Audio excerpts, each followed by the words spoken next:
Show 'em what you got, baby. Show 'em you the shit. Gon' throw it to the wall, baby. Something gon' stick, believe that. Fuck these other bitches, don't trip. You been working too hard. Tell them niggas cut the check. I know you hustle, baby.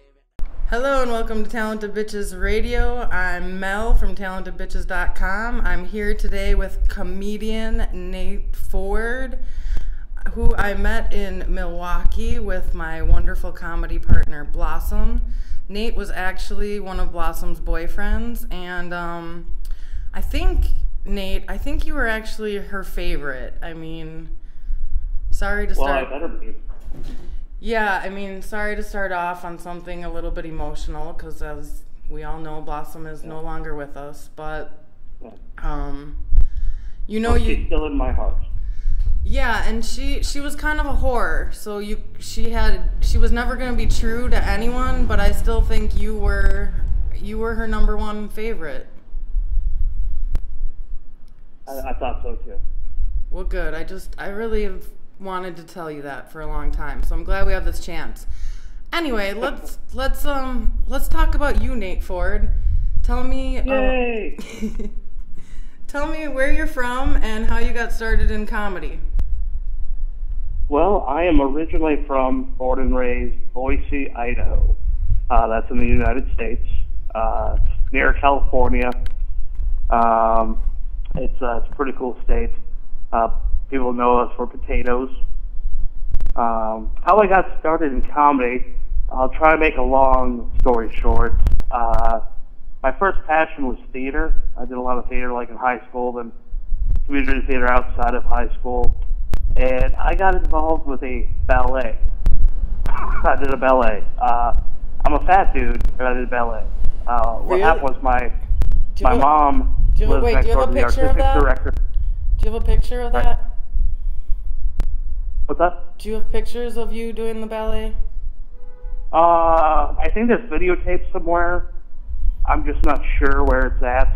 Could you send that? We might need that for the show. Could you send that? If I can find it, I'll send it to you. Okay. Continue with the story. Sorry. Thank you. And so I did this ballet because my mom was living next door to the artistic director for Idaho Ballet Company. And they were out in the yard one day, and Lisa was like, I'm looking for like a short, fat, funny dude for a character piece. And my mom goes, I know somebody. And a few phone calls later, I get the part of Sancho Panza in their production of Don Quixote. A friend of mine from high school got a bit part as well. And he said, I've been doing the open mic nights at the Funny Bone, the comedy club in Boise. You should try it. So I wrote out 5 minutes of material, and it ended up being 2 minutes of just horribleness. But I thought to myself, hey, how can I make this better? And I got hooked with comedy ever since. And that was in 2001. 2001. So. Okay, and then when I had met you in Milwaukee, you had moved from Minneapolis. So where did the move, was it Boise, Minneapolis, or where did... Yep, in Boise, there was only one open mic night once a month. That was it for stage time. So I knew there wasn't enough stage time to improve on my craft. So I packed up and I moved to Minneapolis, lived with some other comics in the area. Well, they said I could crash on their couch, but I ended up becoming their roommate, where there was like an open mic night every night of the week. It's really great training ground for any upcoming comics. I recommend checking out the Minneapolis scene. And then from Minneapolis, I actually was going to move to New York. Got stuck in the Chicago area, lived there for about a year. And then I was going to try and make it to New York one more time, and my dad called me out of the blue, just by random, saying, hey, you have an aunt that lives in Sheboygan, Wisconsin. So I visited Sheboygan and my aunt, and then I eventually moved into Milwaukee, where I met the fantastic Blossom and Mel. And that chick that was always hanging out with her. Oh my God, that's how you got sucked into the Milwaukee vortex? I'm so sorry. You were like, I'm going to New York. And Milwaukee was like, fuck you, bitch. I got you. That's horrible. Yeah, exactly. I'm so sorry, Nate. I'm so sorry. And now Well, I'm better off that way. you've moved on up to Nina, hey? Yep. But didn't you when we talked last week, you've been doing tons of touring, and we don't want to downplay what you've all done since I met you in Milwaukee 5 years ago. You've done lots of touring, you've done lots of exciting shows, you've worked with lots of great people. But before we get to all that, let's stick with the horribleness. How many times have you been arrested, Nate? How many times have I been arrested? Yeah. Once. Once. I got involved with an all-black comedy tour. I'm white, by the way. But it was a bad man comedy tour from Milwaukee. They found me on Facebook. They heard about me. They said, hey, Nate, we're playing Fond du Lac, Wisconsin. We need a token white guy. I said, brother, please. And so I ended up being part of the show in Fond du Lac. I had a Ford Taurus back then, which has great gas mileage. Not. I ran out of gas. I thought I could make it to the next exit. Nope. So I grabbed the gas can, walked to the gas station, walked back to my car. There were 2 cop cars behind my car. They're here to help.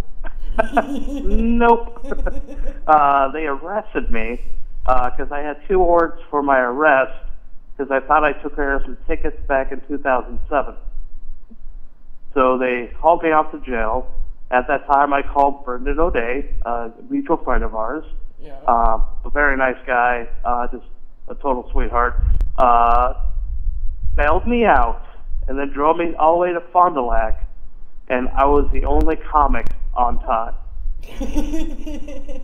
Oh no. Well, that just shows. That's how dedicated you are. Exactly. Now, I know that the car has been quite an adventure with you. How many times have you lost your car, Nate? How many times has that happened? Well, I lost my car then because it was impounded. The other time I lost the car is because I got into a car accident. Is that the one last year? Yeah. Yeah, that one's not funny at all, actually. What happened with that? Tell me that story. I've driven from Wisconsin to South Carolina and back. Not a problem. And I did a comedy contest in Oshkosh. No big deal. And I kind of fell asleep at the wheel and ran into some trees and crushed the truck, and I broke my hip and my foot, and I was in the hospital in and out for about 3 or 4 months, and the truck was totaled and my left side was totaled, but I'm alive still. I'm walking now, and things are looking on the up and up. How many months of like recovery? And I mean, because didn't you have to? It was about I'd say about another 3 months of recovery. So about 6 months altogether. And did you have to have surgeries and stuff? Oh yeah, I had several surgeries on my hip and my foot, and then when I left the hospital the first time, I had an allergic reaction to the antibiotics they gave me because I'm allergic to sulfa. So you might want to check that out if you take any antibiotics. You might want to check out if you're allergic to sulfa, because that's what most antibiotics has in their little antibiotics-ness. And I developed Stevens-Johnson syndrome, which is kind of a rare but deadly disease. Oh my God, dude. Yeah. Wow. The cool thing is, I lost a bunch of weight in the hospital, but I since then gained it back. But, that's, at least I was pretty thin back in the hospital. You're like, but I'm looking good for a minute. That's a terrible weight loss plan, Nate. I think you should try a different. Well, I figure if I just get in a car accident every other year, I'll be okay. Oh, Jesus. Yeah, but you know what? With your life, dude, I'm afraid you're serious. Like, don't do that plan. No, don't even say that. Don't even say that. I gotta light a Virgin Guadalupe candle for you now. No, but it, like as hilarious as your tragedies are, Nate. They are pretty serious. Like, since I met you, you've been going up. I mean, just things happen to you that you're like, are you kidding me? Like, even you got jumped on the way to an open mic in Milwaukee. Yeah, way to bring that up. Yeah. Yeah, I mean, Eric Kokonis lived. I'm not sure what that area is. River West. North and Holton area, which is kind of the ghetto. But there's Brenham Cafe, which is a nice, quaint open mic night. And we thought it was a nice summer night. Let's just walk to the open mic night. And up ahead was this big group of young black kids, and we didn't think nothing of it. And I even said, "Oh, this is a bad idea," just joking around because, you know, why would they do anything to us? And then all of a sudden we walk past them, and I get punched in the face, which sent me to the streets. And I get up, and they circled him, and I saw a city bus, and eventually had the cops called, and Eric Kokonis got the brunt of it. He looked like Rocky after a big fight. Yeah, it's like a random act of violence. Apparently they've been doing that to several people around the neighborhood, and we were one of them. And the youngest one was 13. Yeah, that neighborhood is sad. So that's why I'm glad living in Nina, where we don't have that sort of thing. Yeah, ironically, I'm glad I'm living in Mexico, where I don't have that sort of thing. But my point is, like, that kind of stuff happens to you, and you still show up at the open mic and perform. You know what I mean? Like, you get out of jail, and you still end up at the show on time, ready to perform. And that's why I'm dragging you through the mud a little bit here, Nate, or going back through the bad times. Is like, you know, it's pretty amazing that all those things have happened to you, and you still just have this drive of, you're so committed to the stage and you're so committed to the craft that, I mean, you know, a lot of people would go, you know what, I just got jumped, I'm not going up tonight for an open mic, and maybe I won't be doing the show tonight because, you know, I just got out of jail, and, you know, maybe I should take a year off because I just, like, had this horrible, you know, but you don't, and you just keep doing it, and it's paid off in some great ways as far as, like, getting to work with some exciting people. So tell me now some of the really fun people and exciting people that you've gotten to work with that have given you those moments of, like, hell yeah, this is why I got up after I got jumped on stage, you know? Well, I got, it's weird, I got to work with Ollie Shore. Give him or take him. Some people hate him, some people don't. I kind of indifferent with him, but he was just kind of a prick to me. But it's okay, you know, he is who he is. So, which led me into getting into the Chicago Improv in Chicago, where there was Billy Gardell, who now has a hit TV show, Mike and Molly. Got to work with Tony Rock, Chris Rock's brother, at the Chicago Improv. Like right now, I'm working with Jay Phillips at the Comedy Quarter, and he's been in like the movies such as Baby's Mama, My Pro with Will Ferrell. He's also in a international Geico or national Geico commercial.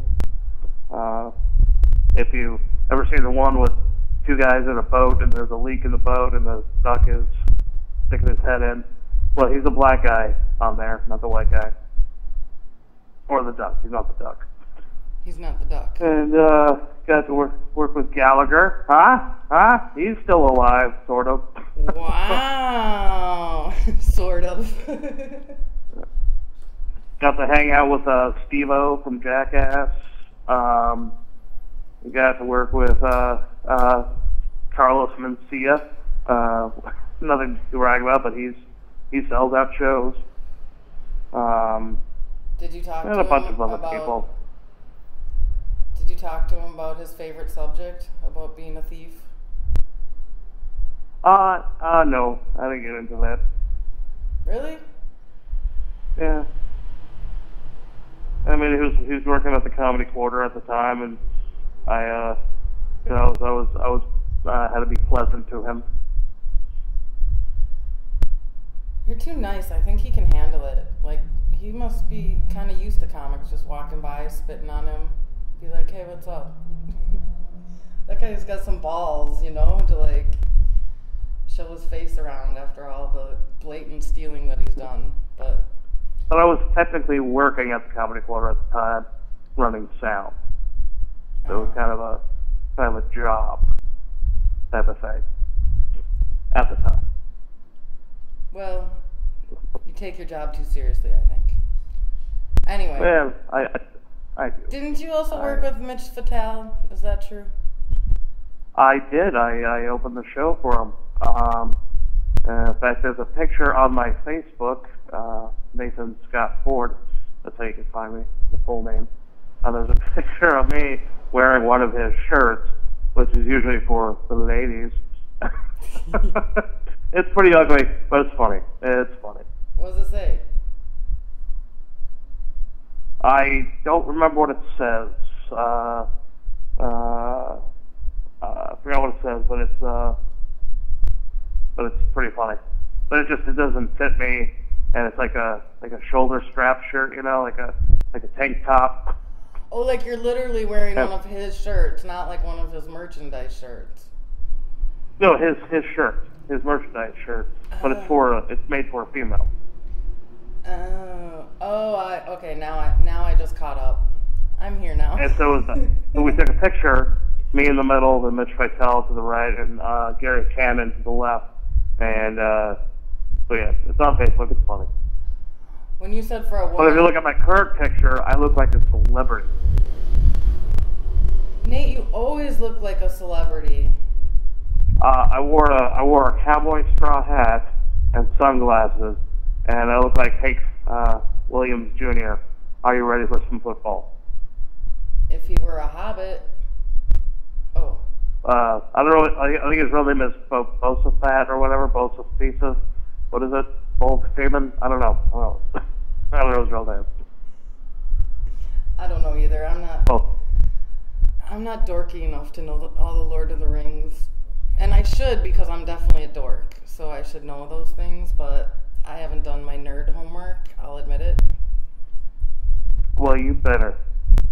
I should, but I'm kind of busy, like laying around in my hammock and swimming and, Oh, doing the Mexican thing? Yeah. It's hot. Being lazy. I'm kidding. We can edit that out. Right? You know what? Brendan actually nailed it when I was up in Milwaukee. He was like, "You've become a Mexicant." I'm like, "That's it, exactly. I'm a Mexicant. Can't do Indeed. shit." So, when I was calling you last week, you were on a tour somewhere. Where did you go? I went to Brookings, South Dakota, which is kind of on the border of Minnesota and South Dakota, just right on the border, to do a one-nighter at a place called Brown Round. And then from there, we went to Rochester, Minnesota, at a fantastic comedy club, Goonies Comedy Club. It's right here. It's actually right across the street from the Mayo Clinic. Oh, that's handy for you. In Rochester. Yeah. So if you get hurt, you're right there. Yeah, it's Nate Ford safe. That's good. Yeah. Or if you get addicted to drugs or whatnot, it's right there. So, out of all the clubs that you've worked at, what are your favorites, and what do you like? How do you determine like this club is really good to work for? I really enjoyed it. And you don't have to say what you don't like about other clubs. Just let's focus on the positive. Yeah, well, I like Comedy Club on State in Madison, and I like Goonies Comedy Club because they treat you as a comic, or they let you be a comic. You know, there's not so many different types of rules where you feel stifled and you just don't feel like human. You know, and they treat you with respect. Like at the Comedy Club on State, they pay you at the end of the week and a thank you card. Oh wow. Yeah. And they just, they let you have fun. They let you be who you are and whatnot. So I mean, that's what I like about comedy clubs when they do that. Let you be you. Let you get insane sometimes, but within reason. Yeah, right. Well, one thing that I know you have a lot of experience doing is hosting, and I'd like to talk to you a little bit about being in that position and what that position means in a show, because I often think that people don't realize that that can oftentimes be the hardest, most thankless slot in a show, in my opinion. For sure, yeah. Like, that person is bringing such a wide range of skill sets to the show. And can you explain a little bit about what a hosting position really is and what they're doing in that slot? And most definitely. I mean, basically, like, material is awesome, and it's a privilege to, some clubs will let you do material. Some clubs won't, just announcements. If you think of it as an MC as a glorified cheerleader, that's basically what you are. The way I think about it is I'm presenting this show to the audience. The comedy club at the venue didn't bring these comics to you. I did. I handpicked these comics because I thought they were so funny, and I bring them to you guys so you guys can enjoy them for the next hour and a half. And it's typical because you're the first one right off the bat. They like to call it taking the bullet to the team. yeah. And so you have to have energy. You have to be likable, which means, as an MC, most clubs will want you to work cleaner than what you think you are. Once you become a feature actor or headliner, you can start doing whatever you want. Because you're the first one right off the bat. You're going to set the tone for the rest of the show. If you go up there and I'm fisting a midget left and right, the people just sat down, they just ordered drinks, they just started eating or whatever, but they're having food, and you're up there telling shit jokes. It's going to be kind of awkward right off the bat. And the crappy thing about it sometimes is that the audience itself knows that the MC is sometimes the beginner in comedy for some strange reason, and so they don't give you a chance right off the bat. You kind of have to earn it, their trust and their respect for you on stage. In Europe, or across the country, the MC is like the headliner, and they get paid like the headliner because it's usually the headliner MC in the show. It's a different aspect, but here in America, it's for some reason the MC doesn't get that much respect.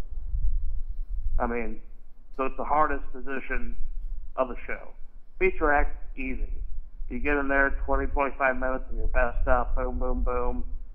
Well, the next hardest is a headliner because you have to carry out the show 45 minutes and have the audience with you the whole time to prove that you are the headliner. But yeah, and the basic number one rule that I have if you're an MC, just follow the rules of the club. They know what they want. They'll tell you what announcements to make, and that's all you have to do. That's easy. Just do what they say to do. And maybe it's it goes against my craft or whatever. Well, then don't take the gig. Yeah. You offer to do the gig, you do the gig, and you do what they say. And it'll make your life easier. And if you're so good at emceeing and your material's so good, you might outshine the feature act. You might, and they'll move you up. Yeah, it's kind of ironic because I've always found that a harder position to be in than a feature. And that's usually where, if you're a newbie, like, that's where a club will give you a chance. And it's like, that does seem a little backwards because the host is really, like you said, the face of the show. And it's, when you're a comic, you generally tend to think of yourself as, okay, I write a joke, I get up and I tell it. And when someone's like, well, no, you're the host, that's actually a different skill set, that's a different, you're a presenter, you're doing improv with the audience, you're announcing, it's an interesting dynamic. And then other times that person can actually, like you said too, be the actual, like really the strongest comic in the show, and it could sometimes be somebody who's headlined all over the world, and the audience will just kind of, oh, he must be a beginner. They just, it's interesting how it goes over their head, the amount of skills that person is actually displaying sometimes. But Karen Appleton is a very, very funny comic, Mike Merrifield, who's been headlining for years. But he lives here in Appleton, so he'll take a MC gig at the comedy club Skyline. And it's just amazing how he's headlined there before. And when he MCs, like the audience doesn't really give him a chance. But his materials are really funny. And when he headlines, oh my God, he's so awesome. It is weird. It's perception. It's all perception, and it's so interesting because. And so that's what I meant by when it doesn't matter about your material. What matters is you introduce the comics, you make sure the audience has energy, and then you do the announcements for the club. If you can do all those three things, you can get hired as an MC. But it's also a plus to have good material too. Just in case of the club allows you to do material. Well, we're getting close to our time, so let me just get to my last couple questions here. The first one, at this stage, after everything you've been through with comedy, what has comedy given you, Nate? Why do you really love it? I love bringing joy to people's faces. I love making them laugh. I don't know if it's like how I like to watch movies for escapism. I don't know if I'm giving that to the audience, but at least I'm making sure that they have a good time for that however much time they're there to see me, and leaving with good thoughts and, hey, I had a good time with Nate Ford. That's the best feeling to me. I don't really have like a message in my act yet, like I'm not one of those comics who like, hey, this is what I believe in, boom, I'm gonna shove it down your throat. I'm just all about having a good time. And after the accident especially, I had a second chance of living, and it's time to just realize who you are and have fun. Yeah. Well, I don't think I think that is a good enough message.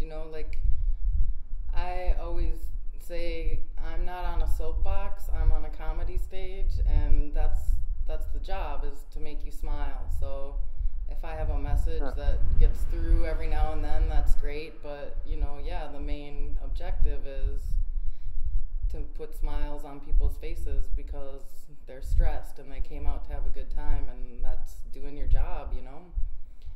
Yeah. And, okay, well, then this last one is, well, I have two more. Yeah. And so now when most people first meet you, Nate, they tend to think, wow, he kind of looks like a hobbit. I've made many hobbit references. You know that. Yeah. And hobbits are adorable, so I mean that in a great way. And then you have a joke that you used to say in Milwaukee. Do you mind if I quote one of your jokes? Is that okay? What's that? Is it okay if I quote one of your jokes? Sure, go ahead. Okay, one of my favorite Nate Ford jokes is, ladies, I'm like a tampon when I'm inside you, or I'm inside you, but you can't feel me. Maybe you should tell it, Nate. I'm like a tampon to most women. You can feel me inside you, but I'm not necessarily giving you any pleasure. There you go, that's it. So how is the hobbit tampon combo working for your sex life these days? You know what? I won't go into the details, but I did meet a girl who is a bit of a chubby chaser, which is a A+ in my book, and we're meeting up tonight. Ooh. And so yeah. Oh. So that's it's the Hobbit look kind of helps out sometimes. Oh, that's great. Well, don't worry, I'm not posting this for like a week, so she won't hear the tampon joke. So make your move fast. Make your move fast. Let her know. Let her know you got mad skills in all ways. Okay. Yeah. Okay, and then last. Besides, it's not the size of the boat, it's the ocean of the motion, right? Right, ladies, right? Yeah. Yeah. No, I mean, if Blossom was here, she would, she'd be like, he's a great lover, but she's not. So, and now this is getting really creepy. I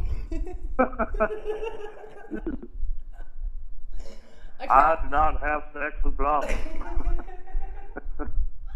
She just came on to me, and I refused her advances. She was a dirty dog, dude. I mean, I love her. It was just a mustard stain on her dress. Oh my God. Sometimes my brain just crosses lines. I can't stop it, Nate. It's not my fault. So my last question is, do you have anything that you would like to say to the Mexican people in Spanish? Hola.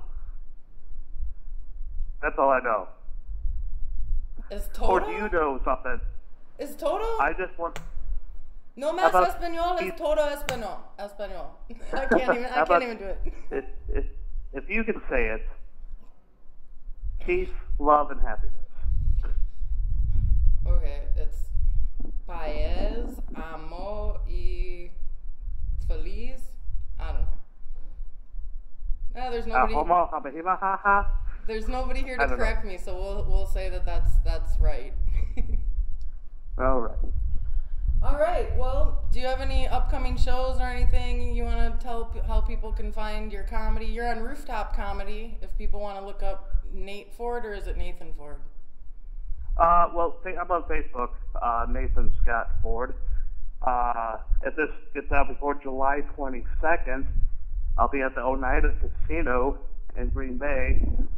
We are doing an Honor Flights show where all proceeds go to Honor Flights, which is a company that takes veterans and it goes shows them the memorial sites in Washington, D.C., puts them up, and they treat them well.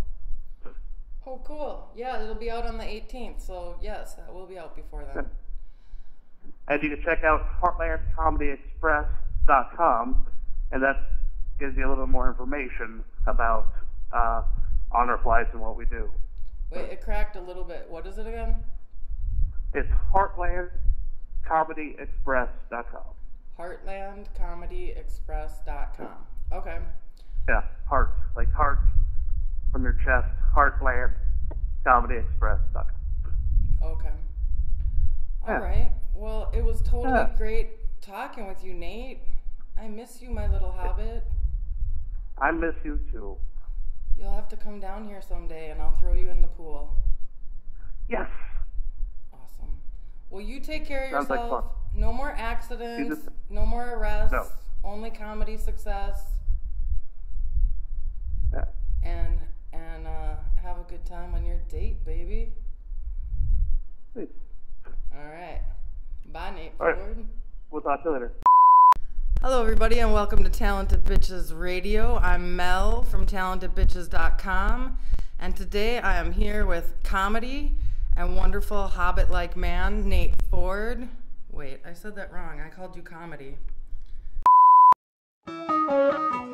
Show 'em what you got, baby. Show 'em you the shit. Gon' throw it to the wall, baby. Something gon' stick, believe that. Fuck these other bitches, don't trip. You been working too hard. Tell 'em niggas cut the check. I know you hustle.